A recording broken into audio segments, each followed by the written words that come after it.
Borda, good morning. How are you this morning? It's Monday. It just keeps coming around, doesn't it? Let's take a little bit of glare off that screen. That's a bit better. So, how's your weekend?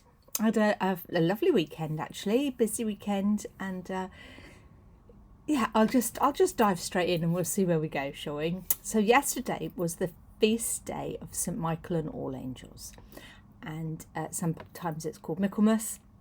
And we had a lovely whole ministry area service in St Michael's Church. For some reason, St Michael's Glasgow Church doesn't have the All Angels tag on, but I like to think that all the angels are with St Michael. His most famous deed was that he struck Satan and banished him to earth. And I love the idea of Satan taking a good bashing from St Michael and all the angels. And now, of course, they are the heavenly hosts that are overlooking us and are God's right hand in all that we do. So I've got these sort of pictures going on in my head, and I rather like that. And I then read something that someone had posted on Facebook yesterday evening. It said something along the lines of if you've got a cup of coffee and you spill it, and somebody bumps you and you spill it, whose fault is it? And of course the idea is that it's the person who bumped you, it's their fault because they made you spill. But actually what this thing was saying was, well, actually you spilt the coffee because you were lucky enough to have coffee. And if you'd had tea in your cup and you'd been bunched or nudged, then you would have lost the tea. And it's more important to focus on what you've got in your cup and what you spill than worry about who caused it. And that it then went on to be one of those little sort of positive moments that you're supposed to take in and hold on to and believe fully, which was, let's be glad that we've got tea or coffee in our cup.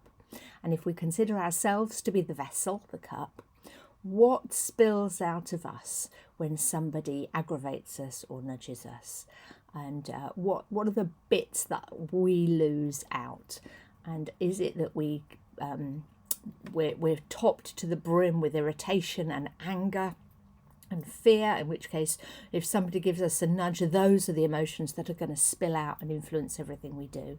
Or are we filled with joy and peace and expectation and energy and love and faith and hope, which means that if somebody gives us a nudge, those are the emotions that will spill out or into whatever the event or the moment is? And on the surface, it was a great little thing, wasn't it? You can see that. But actually quite a few people were commenting and saying, well, actually, I live with pain, or I have depression, and if I fill to the brim and a bit of me spills out, it might not be a very nice bit of me, but it's kind of not always in my control because I don't choose my depression, I don't choose my chronic pain, and sometimes those things get the better of me. And I realised that for every brilliant meme there is out there, there's somebody else who thinks that it is a poke, or it's disrespectful, or it's actually causing them some kind of grief or misery or anxiety. Well, it's a minefield, isn't it? And I'm not judging any of that, and I'm not saying which is right or which is wrong, because it depends how you're feeling, doesn't it? The big reminder to me was that however I might be feeling is just me, and that we need to be careful to recognise that just because we feel a certain way doesn't mean somebody else does. And we might go into situations, I do this all the time, go into situations full of energy, full of life, full of enthusiasm to move on, and find that I'm amongst people who are weary, who are worried, who don't understand, and that we do just need to tune into the room. Read the room, they say, don't they?